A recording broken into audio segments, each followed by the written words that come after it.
Welcome to CREPN Radio for influential commercial real estate professionals who work with investors, buyers, and sellers of commercial real estate coast to coast. Whether you're an investor, broker, lender, property manager, attorney, or accountant, we are here to learn from the experts.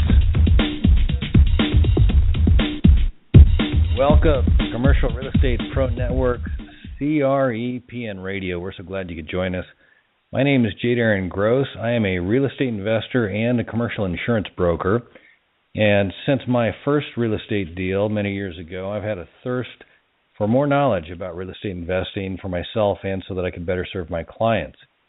And from this desire came Commercial Real Estate Pro Network and CREPN Radio, where we have and share conversations with experts on topics of interest to investors and professionals dealing in commercial real estate.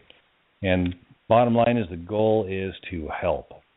So how you can find us, if you go to your Google address bar there and you type in Commercial Real Estate Pro Network, you can find us. We are on Facebook, YouTube.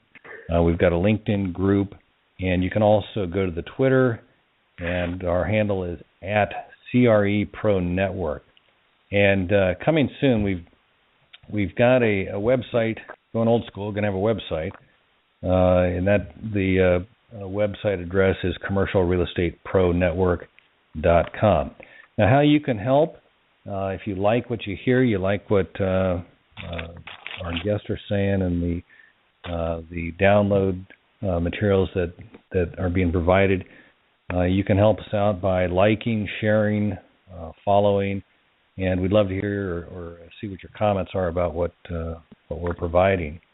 So please go out there and like, share, comment, let your network know about it. So now that you know a little bit about who we are, it's time to set up today's program. So in real estate, there's a few constants.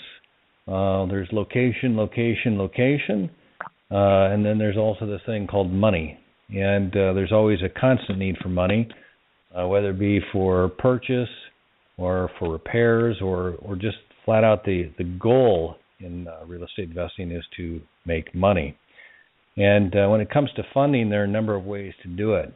There's always cash, but most investors probably lean on leverage.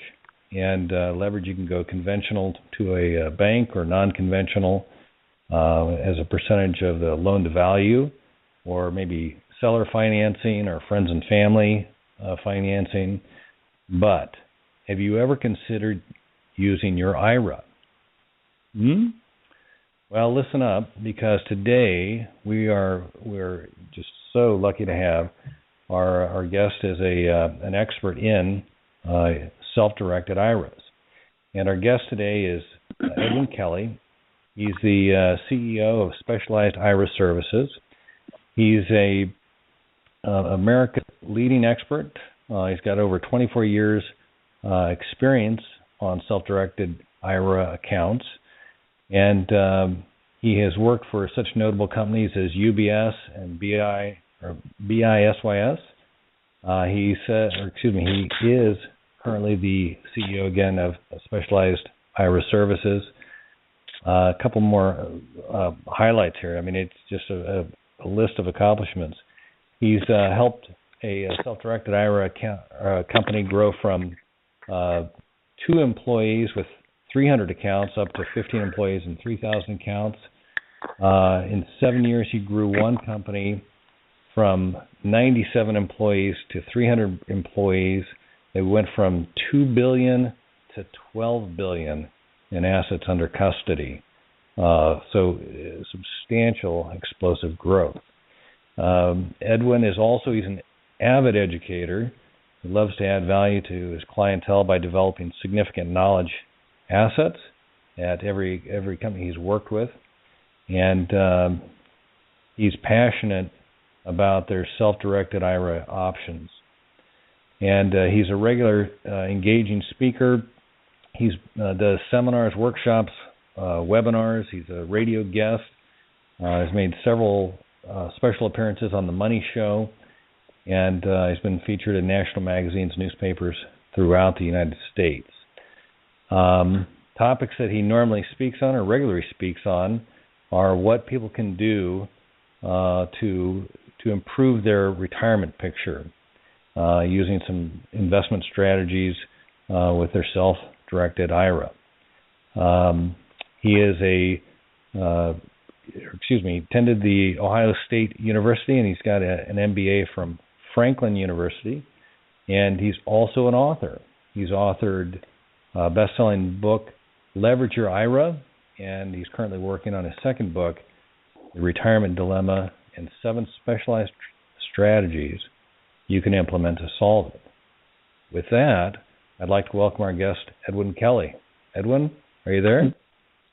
Darren, I am here, and thank you so much for that kind of introduction. I'm really excited to be here today and to be talking about this. Like you said, this is my passion, and so I get excited every time I have the opportunity to share this information with people. Well, that's what we're all, I think we're in the same boat here. I think this is a fascinating topic and one that we're all looking forward to learn more about. And before we get going here real quick, I thought I should ask you, I noticed on your calendar you're kind of a man that lives out of a suitcase. Are you on the road today, or are you out traveling? Or I am, I always kind of live out of a suitcase lately, it seems like. I have 3 places that I call home. One is Henderson, Nevada. The other is Albuquerque, New Mexico, which is where we headquartered the company. And another is Columbus, Ohio, because my family lives here. And so today I'm in Columbus, tomorrow I'm in Albuquerque, and next week I'd have to check the calendar, not sure where I'm at. So that's kind of how my life goes right now. Well, safe travels to you always, then, as they say. But anyway, so I appreciate you giving us a little bit of that. Before we get going here, I want to let all of our listeners know that Edwin has a special gift for the listeners, and we'll tell you how to get that a little bit later. But just what the gift is, it is a self-directed IRA wealth explosion kit, and it has a retail value of $197. And before we get going here, Edwin, can you give the listeners a little bit of a taste of what they can expect to get in the self-directed IRA wealth explosion kit? Yeah, so it's really the 3 components that you mentioned, and the first part of it is a video which I created to introduce people to the concepts of self-directing and how it compares to the things that people normally do with retirement accounts and trying to create wealth in their lifetime, and what those differences are and what the benefits are of going one path or the other. So it's kind of a good, well-rounded approach to putting everything in perspective and give you a lot of pertinent research that people, may not be aware of, but have a direct impact on their life. The second part of that is the book. So the book is brand new, and it's really a roadmap or a guide to understanding the fundamentals of self-directing your retirement account.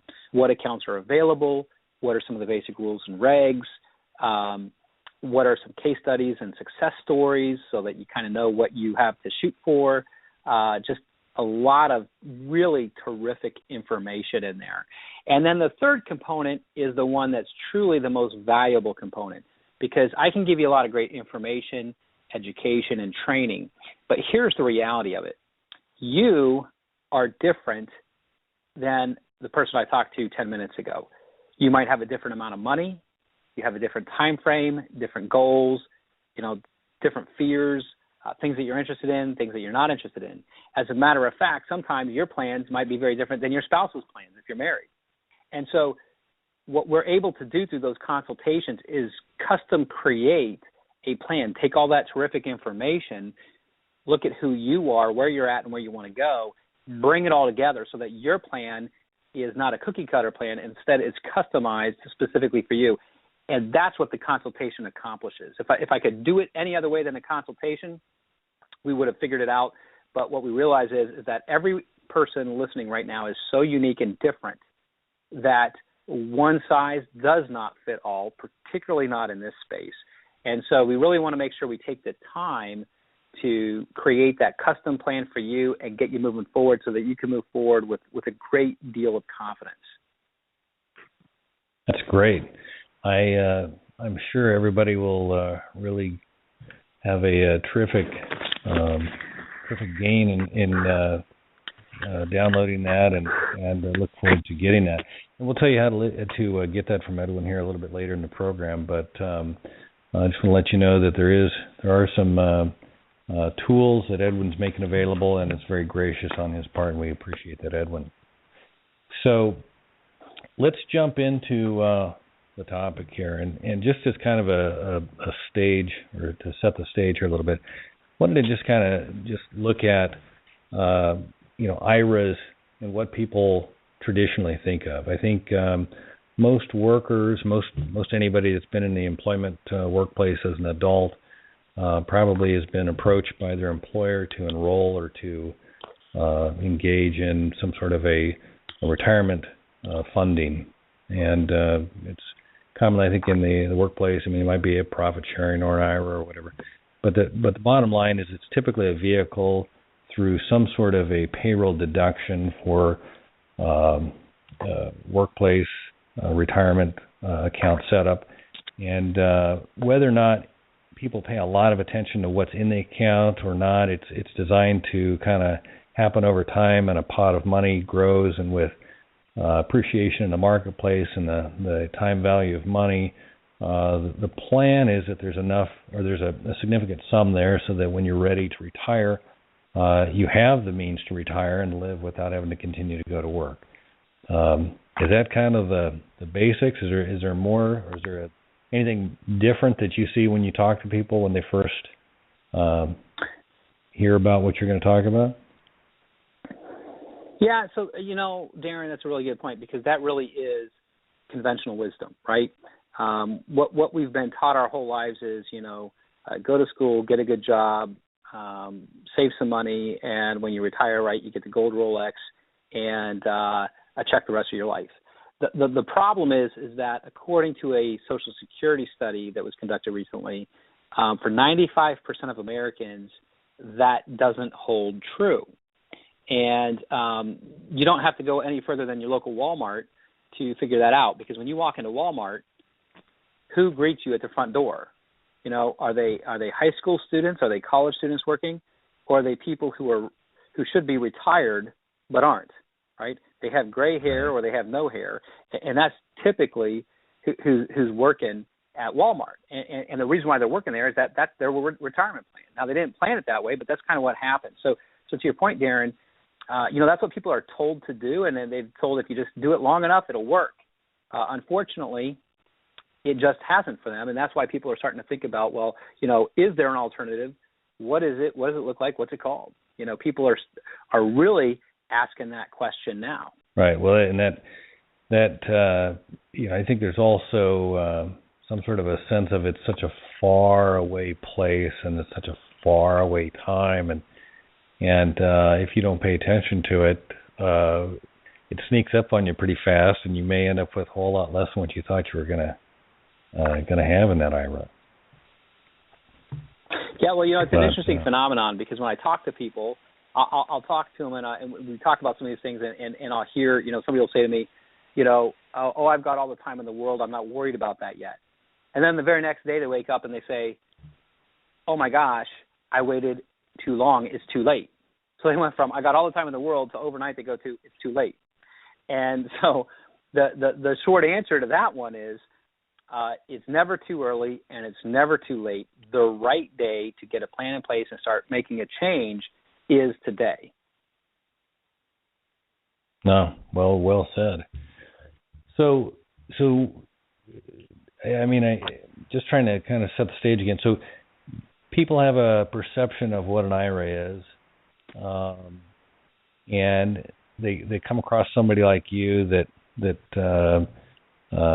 introduces an idea of something different. And in this case, that idea is a self-directed IRA. And so we know that the employer-sponsored IRA is something that you put money in, and it's kind of off on the bookshelf or in the file drawer, and you get a statement periodically, and you see a little deduction from your paycheck regularly saying that you've contributed. What's a self-directed IRA how is that different than a regular IRA? Yeah, so I put IRAs or retirement accounts into two categories. I have what I call plain vanilla, and I have what's called self-directed or truly self-directed. And so what's a plain vanilla IRA? That's the one that 97% of Americans have if they have one, okay? A plain vanilla IRA is one that you get at your traditional bank or brokerage house, your traditional financial institution that everybody's, the big names that everybody knows. And what they allow you to do, or another way of saying that is limit you to doing, is investing in traditional type of investments. Traditional, by their definition, are stocks, bonds, mutual funds, and CDs. That's the gambit. The best way that I think about it is that that's a one-legged table, because most of those things operate in tandem. They kind of all work together. And so if you only have a one-legged table and that leg breaks, what happens to your tabletop? Well, it falls and it crashes and it breaks apart. And so that's been the long-term challenge for people adopting that approach only, the plain vanilla approach. By contrast, a self-directed IRA is an IRA, and I'll give you kind of my dictionary definition of it, if you will. A self-directed IRA is a retirement account that is IRS approved, so very important, IRS approved, that allows you to get complete control over your money, your retirement money, invest in anything that the government allows and that you choose, and allows you in many cases to spend all that money 100% tax-free. And so that's the distinct difference. Now, the trick of it is, Darren, is that if you were to call, and I'll just use this company as an example because they've wised up and they actually put this on their statements. If you were to call Scottrade and you said, well, I want a self-directed IRA, they'd say, well, great, that's what we offer. And when you get your statement from them every month or every quarter, it's going to say, here's your self-directed IRA statement. But that's not what I mean by self-directed IRA, because what they mean is that they're going to allow you to make your own investment decisions, but they're going to keep you within that one-legged stool, stocks, bonds, mutual funds, CDs. When I say self-directed IRA, you kind of got my dictionary definition, but what does that really mean to you and I? Well, what that means is that when I say that you can invest in what you want to invest in, that you can invest in anything that the government allows, which I'm sure we'll probably get to in a little bit, that means you can invest in all those same things, right? Stocks, bonds, mutual funds, and CDs. But now you've opened Pandora's box, right? You've taken off the handcuffs. You're able to invest in things like real estate, notes, mortgages, trust deeds, actual physical precious metals, all types of assets that people don't realize that you can use their retirement account for, but in fact you really can. And it is an IRS defined list. Is it? I mean, you mentioned the plain vanilla has kind of more of a liquid, or fairly liquid. There's a marketplace there where you can buy and sell those assets. But the IRS then defines these additional items that you can direct your funds to. So that's a great question. And the way that the rule book is written, and if you ever want to consult the rules or you ever have a problem sleeping at night, I recommend reading IRS, the Internal Revenue Code 4975 and 408. Those are the sections of the Internal Revenue Code where it discusses IRAs, rules for investing, and they're referred to as prohibited transactions. If you have problems sleeping at night, read that puppy. I swear 5 minutes into it, you're going to be out like a light. Okay, better than sleep medicine, and it's all natural. Yeah. But here's basically how they wrote the rules and how that rule book works. The government doesn't like to tell us what we can do. What they do instead is they tell us what we can't do. All right? And so let me give you an example. There's no place in the code that says to buy Apple stock in my IRA. Okay? There's no place that says that. So, because it doesn't say I'm prohibited or not allowed from buying Apple stock in my IRA, I'm allowed to draw the conclusion that I can, in fact, buy it or invest in it. And so that's kind of how those rules are written. So in other words, if it doesn't say it excludes something, then we're allowed to draw the conclusion that we can do it. So nowhere in the code does it say you're not allowed to buy real estate. So we're allowed to draw the conclusion we can buy it. Nowhere in the code does it say you're not allowed to fund a mortgage or a note for another investor. So we can draw the conclusion we can do it. Nowhere in the code does it say that you can't purchase precious metals that meet certain fineness requirements. So we're allowed to draw the conclusion that we can do those things. So the one thing that's great about self-directing, and I always tell people this, is that you're limited by a few basic rules that the government put in place when they created IRAs back in 1974. So even though this may be the first time you're hearing about it, this is not new. It's been around for a long, long time, 40-plus years now. So as long as they don't prohibit it, we can do it. And therefore, I like to tell people, you're limited only virtually by your imagination. I mean that's the only limitation that we really have in place when it comes to making money in a tax-protected environment like a self-directed IRA. That's fascinating how you now it's written in that it's more of an exclusionary language as opposed to everything you can. But that's awesome. That's how you find the opportunities in that. And so let me ask you, you mentioned these have been around since 1974. Why haven't most people heard about this, or why don't we know more about this? Yeah, so that's a really good question, because that's one of the things that comes up when we talk to people, or we do presentations or webinars, or I'm at events and I talk about it. One of the questions that I get asked is kind of like what you just asked me, Darren, is well, if it's so great, how come I haven't heard of it before? And here's what I'll tell you, is that the reason why you haven't heard about it before is because the conversation around retirement planning and retirement investing has largely been hijacked by large traditional financial institutions. And here's what I mean by that. IRAs were introduced back in 1974.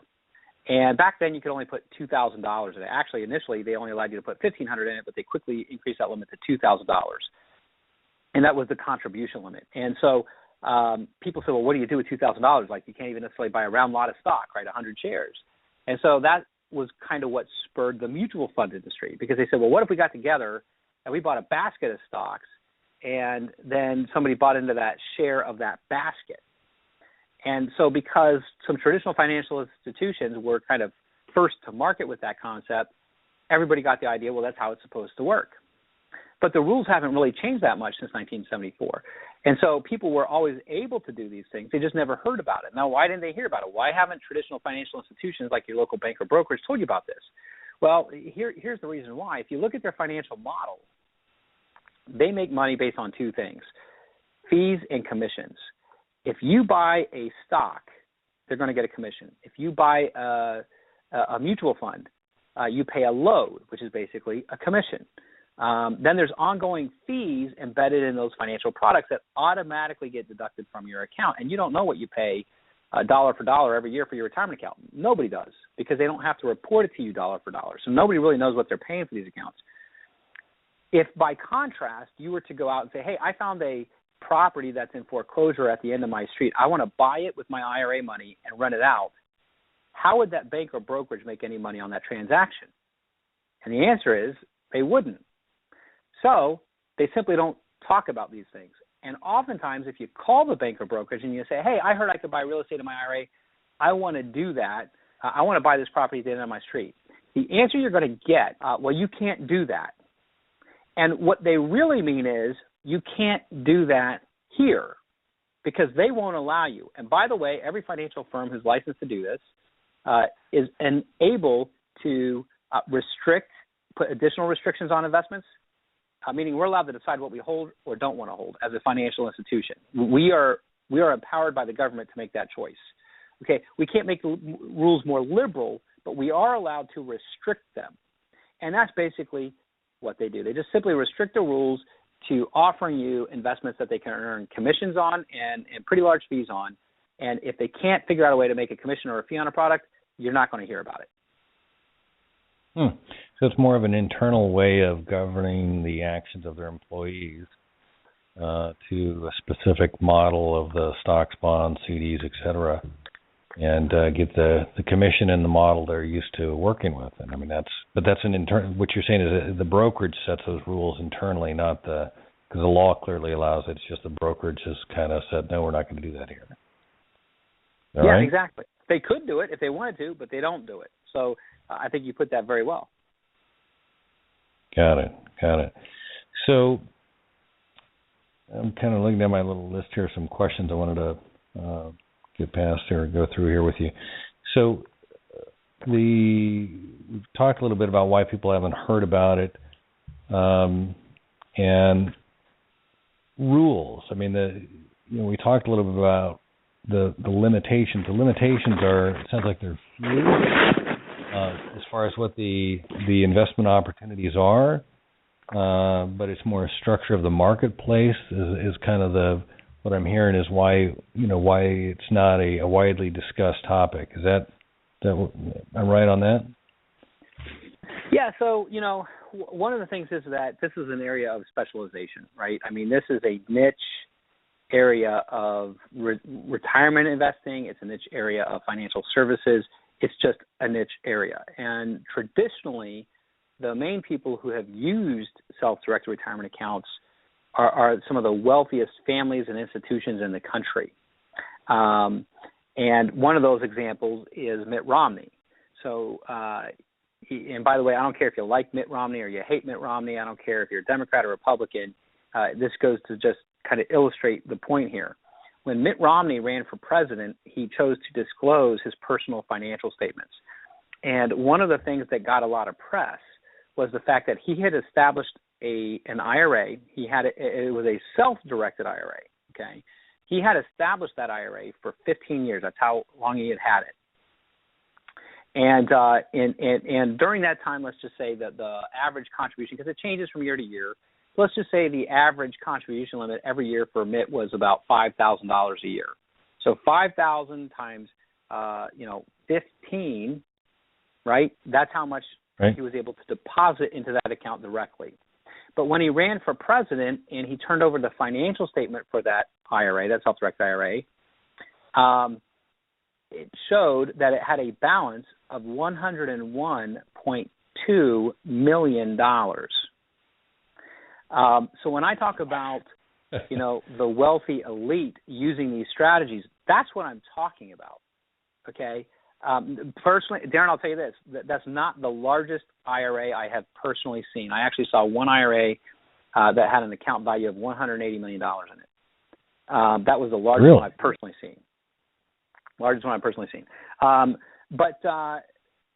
So these are things that the wealthiest families, some of the wealthiest individuals in this country have utilized for many, many years. But the reason why I get excited about self-directing is because it's really an ideal solution for, just everyday people. And I see everyday people having tremendous success with these strategies. And so, the way this was introduced was the question about the rules, right? And so it's an area of specialty. Most financial institutions don't understand the rules. They don't know how to record keep assets like real estate or notes or mortgages. They don't know how to do the tax reporting on it. There's all this specialized knowledge that is required by a company that even allows you to do this. And there aren't that many companies out there that play in our industry, if you will, or participate in our industry. Most places do not allow you to self-direct into basically anything you want to invest in. So what are the rules? Well, I'll share this with you. They're not overly complex. And there's three basic rules that I like to kind of tell people to get them started. So there's three things that the government says that we cannot do with our IRA, okay?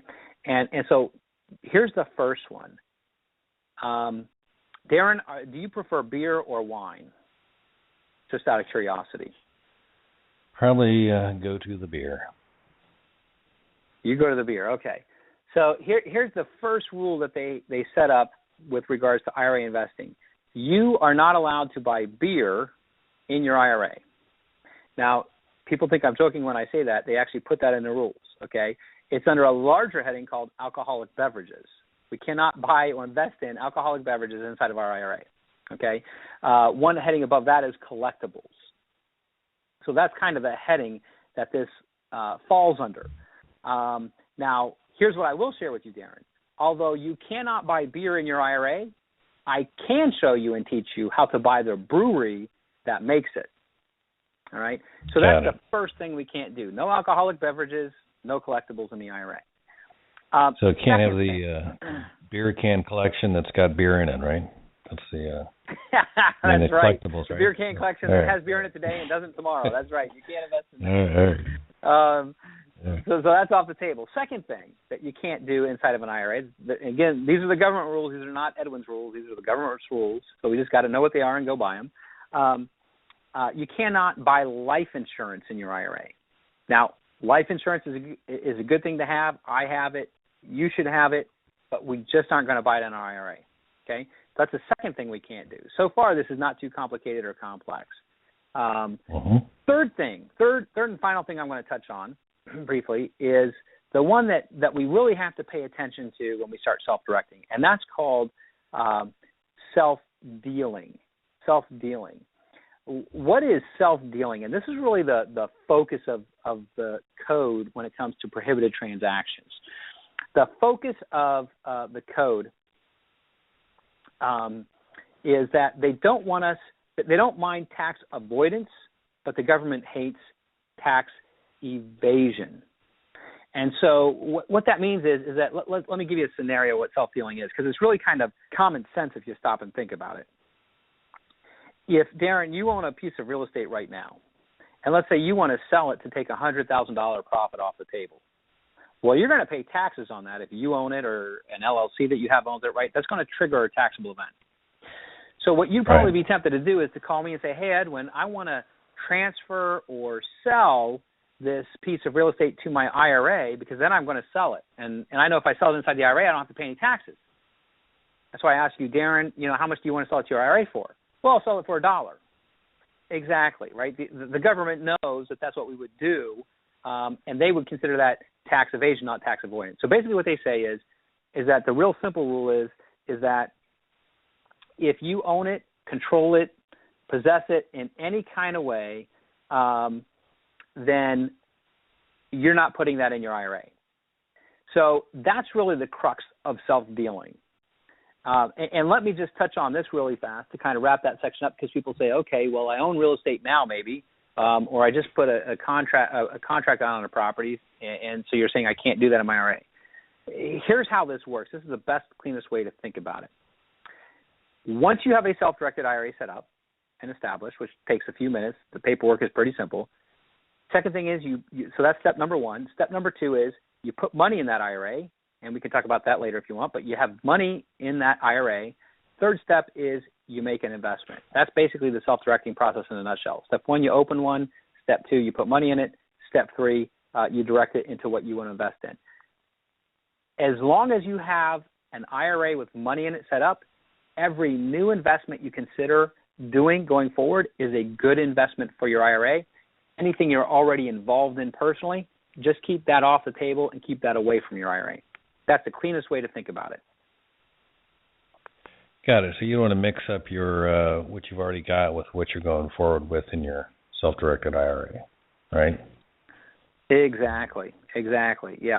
You want to do IRA-specific transactions, nothing that you're involved in currently.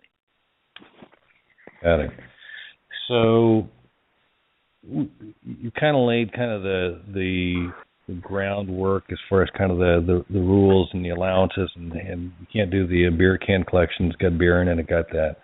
But so let's talk about some of the benefits then going forward here with we set up the IRA. We sign up. We put some money in it, and also funding it. Can we do a rollover from a current IRA, or do we have to fund it with new dollars, or what's the instruction? What's the ability there? Yeah, so there's three ways to deposit money into a self-directed IRA. And just so you know, the way that I kind of term this process is my triple D process. So the first D is decide. Decide that you want to self-direct and open up that account. The second D is deposit. We need to deposit money in that account so we have something to work with. How do you deposit money in a self-directed IRA? There's three basic ways you can do this. So the first one is a contribution.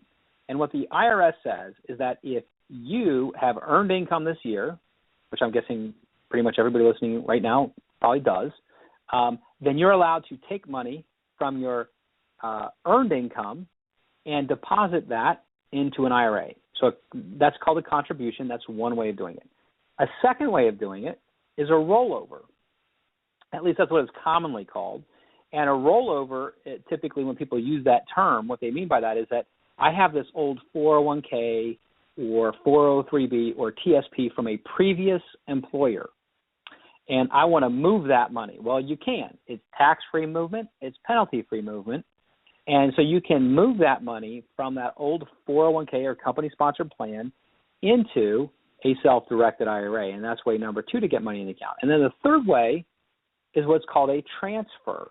A transfer is where you take money from your existing IRA at your bank or brokerage and transfer that to a self-directed IRA. So those are three ways to get money in the account: contribute, rollover, or transfer. Got it. 1, 2, 3 there. So, and I don't know if this is a good spot to ask here, but it just occurred to me. So you have your traditional IRA where the proceeds come out taxed, and then you also have your Roth IRA options. Am I jumping the program here, or is that something? Is this a good place to talk about that, or does it matter conceptually? Yeah. As far as starting, is there a difference for what we're talking about? How those work? Yeah, so those are two different types of accounts that you brought up, and they're treated differently from a tax standpoint, as you rightly pointed out, Darren. And so what is the difference between those two accounts? So when the government set up retirement accounts, in 1974, there was one type of retirement account that was created. It was called a traditional IRA. And 401ks, 403bs, TSPs basically follow the same tax treatment as a traditional IRA. So we'll also refer to traditional IRAs or 401ks or 403bs, all those kinds of plans. We refer to them as tax-deferred accounts. What does that mean? Well, what that means is that I can show you this year, right now, how to instantly take money out of the government's pocket and put it right back into your own pocket. And the way that works is that if you were to, say, make a $5,000 contribution, right, so we're taking it from our earned income, depositing it in that traditional IRA, okay, you get a tax deduction for that contribution. So if, you're in a 30% tax bracket and you pay upon where you live, that could be $1,500 that would have otherwise gone to the government this year that you now get to keep, and it's right there in your IRA, right? So you have the actual dollars. So it's instant money in your pocket when you use a traditional IRA. Second benefit is that when that money hits the account, and this is something that you don't hear a lot about, I'll just throw this one in as kind of a bonus, but asset protection. As a general rule, your IRAs are judgment-proof in all 50 states. So that money hits that account. If you go through personal bankruptcy or a business goes bankrupt, the court will not attach a judgment to any assets owned by that IRA. Those are off the table. So that's a second immediate benefit you get the year you put money in that account. Third benefit is you take that $5,000, now we invest it and we grow it. Let's just say at the end of the year, we made $5,000 profit, right? So our account value is $10,000. What's my tax liability on that profit at the end of the year? The answer is nothing, zero, nada, zilch, because the IRA is a tax-protected environment. So what that means is, since I'm not paying taxes as I go, I get to reinvest every single dollar I generate in that account. What that does is, over time, that will exponentially grow your wealth faster and larger than you would in a taxable environment. Then what happens is you turn the magic age, according to the IRS, of 59 and a half. And when you turn 59 and a half, we're able to take what's referred to by the government as a qualified distribution. That means we get the best tax treatment on our distributions. Okay, you can actually take the money out earlier, but there can be some other side effects, which we could talk about if you want to later on if we have time. But a qualified distribution is where you always get the best tax treatment on your distributions from the government. And so you take money out starting at 59 and a half if you choose, and we pay taxes on the distributions from the account, not on the entire account, only what we take out and spend ourselves. That's the taxable. So that's why we call it tax deferred. You get a deduction today, you get tax protected growth on your earnings, you pay taxes at the end. Now that's a traditional IRA. The other one, Darren, that you mentioned, and actually let me stop there and ask, do you think that's clear? Do I need to share anything more on that, or is that a pretty good explanation, you think, of the traditional IRA? I think that's pretty clear. I think that's the method or the model that most people are introduced to at work. Is you get the straight deduction right out of the paycheck. It's not until it grows into a sum and you take it out, like you said, as a qualified distribution, that you're going to pay tax at that day post 59 and a half, or you're going to pay that plus penalties if you do it before. But I think that's pretty clear. Okay. So now the other account you mentioned was the Roth IRA. Okay, what is the difference between a Roth IRA and a traditional IRA? Well, the contribution limits are the same every year, and I'm just using $5,000 because the government changes them. In previous years, they were lower than $5,000. Then it went up to $5,000. Now they're higher than $5,000. But I'm just going to use $5,000 to kind of keep the math simple for us as we talk about this. So you put $5,000 in that Roth account. Here's the first difference. You do not take a tax deduction on the $5,000 you put in. So in other words, you have the money sitting in your checking account or your savings account. You've already paid the taxes on it. We're going to deposit that money in that account. We're not going to deduct it from our taxable income this year. Okay, we've already paid the taxes. We're just going to leave that one alone. So what's the first benefit we get? Net. Right, it's taxable money that went in, right? It's already been taxed. Right. So why would we want to do that, right? Why would we want to give up a tax deduction? Well, here's why. You get the same tax protection on the growth and the earnings as you do in the traditional, right? So if you make money this year, like we said in the previous scenario, you don't pay taxes at the end of the year. But now let's fast forward. There's two requirements, okay, to take a qualified distribution from a Roth IRA. One is the same as the traditional IRA, which is the age 59 and a half. The second one is that the account has to be opened for 5 years. So it's 5 years, 59 and a half. As long as you meet those two qualifications, unless I tell you otherwise, every dollar that you take out of that Roth IRA as a qualified distribution, you get to spend 100% tax-free. No federal income tax, no state income tax, no local income tax, no tax at all. So it is the one simplest, easiest legal way to get out from under the paying taxes in this country. And so for that reason, when we talk to people, most people, if they're starting a new IRA or making contributions, they're making those new contributions and starting new IRAs, they're Roth IRAs predominantly. And so that's a little bit of the difference. You can pay taxes at the end and take the tax deduction today, or you can take the hit today and never pay taxes again. You get to basically legally fire the IRS from your future earnings and profits. No, that's a huge thing, especially when you see the time value of money, and that's just in the brokerage model that we've been talking about, that we were taught at work and in school. Is go to work and start off and you put a little money aside and keep putting a little money aside, and over time it grows into something. But when you do that and there's no tax coming out at the back end, that's a huge advantage. And let's go here. Just stay on this kind of the future talk here. So we set up our self-directed IRA. You've spelled that there are limitations as to what we cannot buy and put in the self-directed IRA.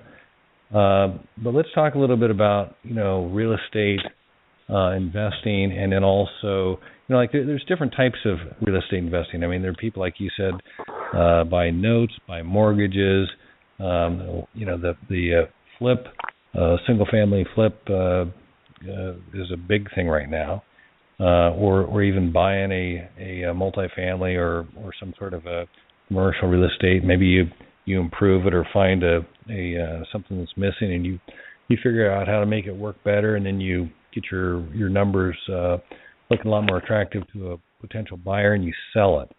Are there any limitations within the real estate gamut that would prevent one from using a self-directed IRA to buy and hold, buy and sell real estate? No, and that's a beautiful thing about it, because real estate is predominantly the main way we see clients using their self-directed IRA funds to invest today.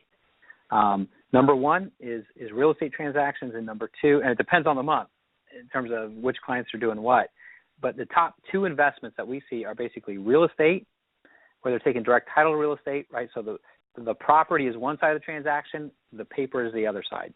And so there's a number of investors who say, you know what, I don't want to directly own real estate, or I don't have the knowledge to learn how to buy, fix, and flip that real estate, but I know there's money in that transaction, so I'd be happy to use my IRA and lend it on that deal, and my IRA can own the note, right, or the mortgage on that property, and still make a secure fixed income from that deal without having to own and mess with the property itself. So that's the terrific thing about these types of transactions and these investments, is that, but basically all of these investments are permissible within a self-directed IRA, and you get these great tax-protected profits and income that come in then as a result. So let's keep on this path here for a second. So if I take my self-directed IRA, and let's just say round numbers, there's $300,000 in there, and I want to go do something with it, and I come across a property that, say it's $1 million real estate or investment real estate property, and by conventional financing, I've got 30% down, but I need the $700,000 balance. Can I secure that loan personally, or can I secure that through my self-directed IRA? And then beyond that, so I've leveraged to get into that property. I put my $300,000 in. 2 years down the road, the property is now it's worth $2 million, because for whatever reason I found a great opportunity. Let's go through the kind of the numbers on that, if you can, just kind of give the listeners here a little mechanics of the in and out and how the numbers would work as far as with respects to their IRA. Or the self-directed IRA. That's a great question. Yeah, that's a great question. And so let me just tell you, that's a whole other radio program. But let me give you a snapshot of how that transaction would work for you. Okay. So let's stick with that scenario. You've got $300,000. You want to buy $1 million property. You've got $700,000 that's missing. Okay. So there's a few different ways that you could do that transaction. One is to use your $300,000 as down payment money. So believe it or not, the IRS says that if you don't have enough money in your IRA to do a transaction, your IRA is allowed to borrow it. It's like a legal backdoor to the contribution limit. I can only contribute, right, so much money a year, but if I don't have enough in there to do a deal, I'm allowed to go out and borrow money. So it's really an incredible thing that you can do with these IRAs. Now, here's one caveat, though, to borrowing money inside the IRA. One of the other rules, and this kind of falls under those self-dealing rules, is that you are not allowed to personally guarantee a note for the IRA, and neither the IRA is not allowed to guarantee the note either. So how do we deal with that? I said we could borrow money in our IRA, but we can't personally guarantee the loan. So there's a special kind of note or loan that we need to have when we're borrowing money inside the IRA. It's called a non-recourse loan, Now, I really think that is a misnomer. That's what everybody in the industry calls it. I'm a little different than everybody else in the industry, so I have a different name for it. And I'll give you that name here in a second because I think it'll help clarify this. Because what most people say is, well, nobody's going to give me a loan that's non-recourse, right? Who's going to just give me money and they don't have any recourse if I don't pay it back? Well, here's what they mean by a non-recourse loan. The language in the note states that in the event of default, the lender agrees to take back the property for satisfaction of the debt. The debt is considered satisfied once they acquire the property. There is no further recourse back to the owner, which is the IRA. The reason why I think that gets confusing for people is that I think there's a better name for that. I think a better name for that type of note would be a limited recourse note, because that's really what it is. It limits the recourse to the asset itself. So if you had, let's just say, Darren, you had $1 million in your IRA. This is one of the beautiful parts about those notes. Let's say you had $1 million in your IRA, but you don't want to use all your own money. You put $300,000 down. You take out a non-recourse loan to buy the property, and let's say something happens with the transaction. The lender can't take the $700,000 in cash in your account. All they can do is take back that property, and the debt is satisfied. It's gone. So there's a lot of advantages to being able to borrow in the IRA, and that's one of them. So that's one way to do that. Now, who does loans like that? Well, banks do them. Not a lot of banks, but there are national banks that lend in all the markets that will do non-recourse loans. Another way to do these non-recourse or limited recourse loans is through private investors. So you mentioned you have $300,000, or you might have $300,000 in a retirement account for the sake of argument, right? And so let's say I'm putting together a real estate transaction. I can go to you, Darren, and say, hey, I want to do a deal in my Roth IRA. Will you lend me my IRA money from your IRA? And you could say yes. And so you and I could negotiate our own agreement and deal, and you could lend money from your IRA to my IRA. That's another way to go and secure a note. And that's all, again, allowed based on the, it's not one of the things that's disallowed. Right. Note, mortgage, all that you can do there. I tell you, it's kind of mind-blowing when you really sit down and you start to realize the ins and outs of what's available, and especially in the realm of real estate investing, which is primarily the audience that we have here at Commercial Real Estate Pro Network. I've got a couple. I just want to make sure we're paying attention to the time. I think my neighbor's got his lawn crew out there, so I apologize for that. But we've got just a little over 5 minutes here, and I wanted to touch on a couple of things here before we stop.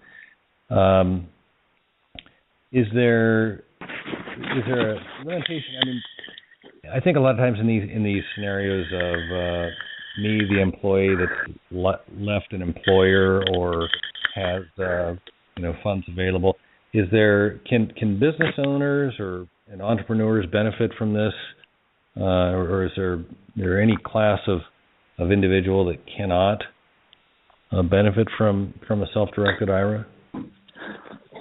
Yeah, so that's a good question, and there's three ways that we talk about and empower and educate people and train people on how to use self-directed IRAs. One is to rewrite or transform their family legacy. One is to transform their very own retirement, and the third is to transform their own business, if they're business owners or would-be business owners or entrepreneurs.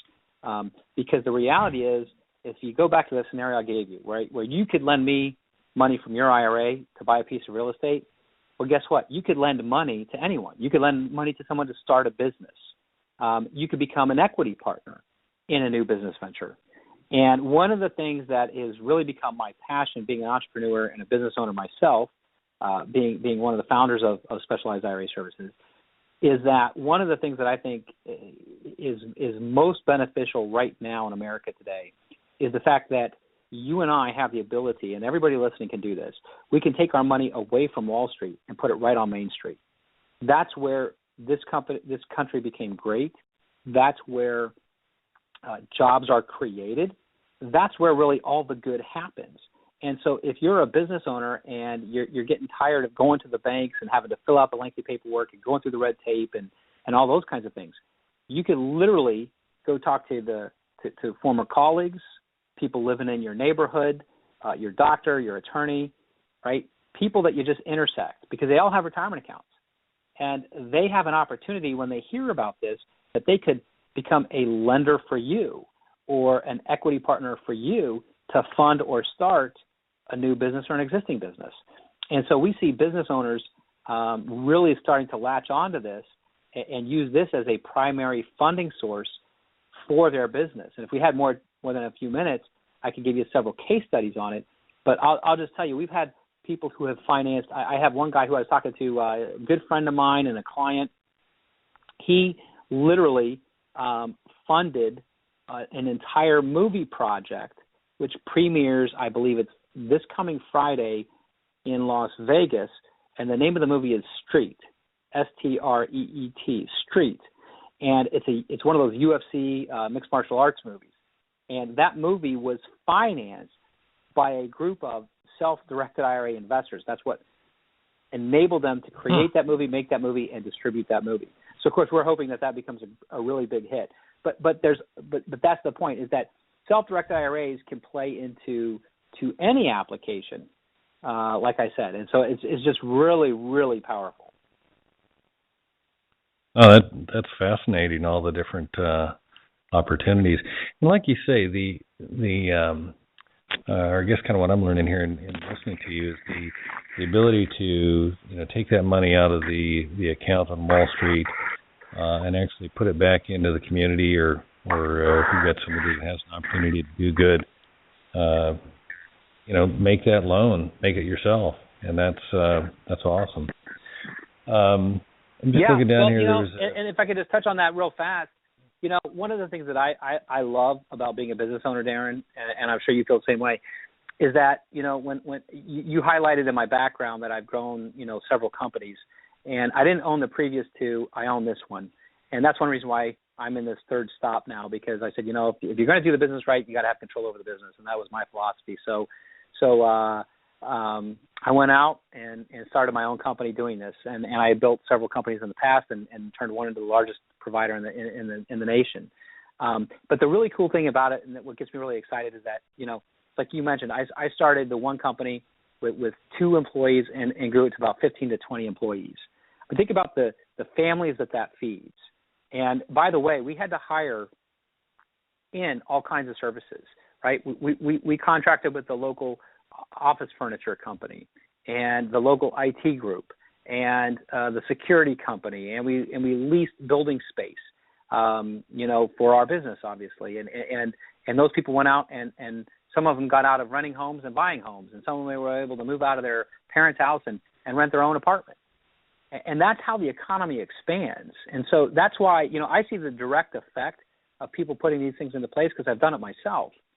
And this is how we make America great again and create the opportunities for people to do these things and to buy our products and services, because it all feeds each other. Everybody wins in this world and in this scenario. No, it's awesome when you see it firsthand like that, and you see that you're directly contributing to those people who you work with and care about, to their well-being, and that's awesome. I'm glad to hear. I didn't realize this was your first venture out. How long have you? How long is Self-Directed? I'm sorry, I lost my Self-Directed IRA, or what's your specialized? How long is this? Specialized, yes. So Specialized IRA Services. Well, so we've been in the business for over 10 years, and Specialized is new in the last year. It's funny. You work for you build out 2 different companies, and you use different systems and processes and people and training methodologies and all these things. And there's a lot of things you do well, and there's things that you do over again if you could. And so it's like I said, when we started Specialized, we had the benefit of bringing 10 to 20 years of knowledge, expertise, and experience into a business, and starting above all of them, because we didn't have any of the history, the baggage, or the old archaic, outdated processes of those previous companies. And as a result, we've been able to develop a model that delivers better service, faster service, and is really customized and on point at truthfully, more competitive fees than most of our competitors charge. So, given enough time, experience, and success and attention to detail, these are the things that you can do when you step into something new, and you have a vision and you have control over the business, which goes back to why you need to have control over your retirement account, because nobody cares more about your money than you do, and so that's a big part of success. Got it. Hey, Edwin, we need to wrap it up here, but I wanted to just give a quick chance for you to tell the listeners how to get in touch with you if they'd like to try and work with you, and also before I do that, for our listeners, if you go to the bottom of the episode description on Blog Talk Radio, you'll see there's a highlighted wording down there, Self Directed IRA Wealth Explosion Kit. If you click on that, go ahead and enter your name and your email address. Edwin will send out to you the Self Directed IRA Wealth Explosion Kit. So, but for people to get a hold of you, what's the best way to do that? Yeah, so the best way to get a hold of us is to go to our website, specializediraservices.com. You'll see an 800 number there. So if you want to call the office, you just simply call in, hit option 1. That's for new accounts. So if you have questions about self-directing, the different types of accounts, how this can work for you, those are the folks that are there ready, willing, and able, and excited to help you and answer your questions. Got it. Edwin, I really appreciate you taking the time to speak with us today. And I got to say, if you're agreeable, I'd love to have you back. I mean, there's plenty more ground to cover, I think, and really enjoyed it. So the invitation's out there if you're willing. Oh, yeah, Darren, I really enjoyed this, too. This has been great, and I would love to come back and join you. Whenever it's good for you, put me on the calendar, and I'll be back again.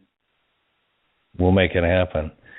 All right. Well, for our listeners, if you like what we're doing, if you like what you heard today, please be sure to tell your friends, colleagues, share us in your network. You can go and follow and share, like and follow the show here on Facebook, our LinkedIn group, and also YouTube. And remember, you can always Google us, Commercial Real Estate Pro Network. And also don't forget Twitter at CRE Pro Network. Until next time, I want to say thanks again for listening to Commercial Real Estate Pro Network and CREPN Radio. You're listening to CREPN Radio for influential commercial real estate professionals. For more information on this or any of our guests, like us on Facebook, CREPN Radio.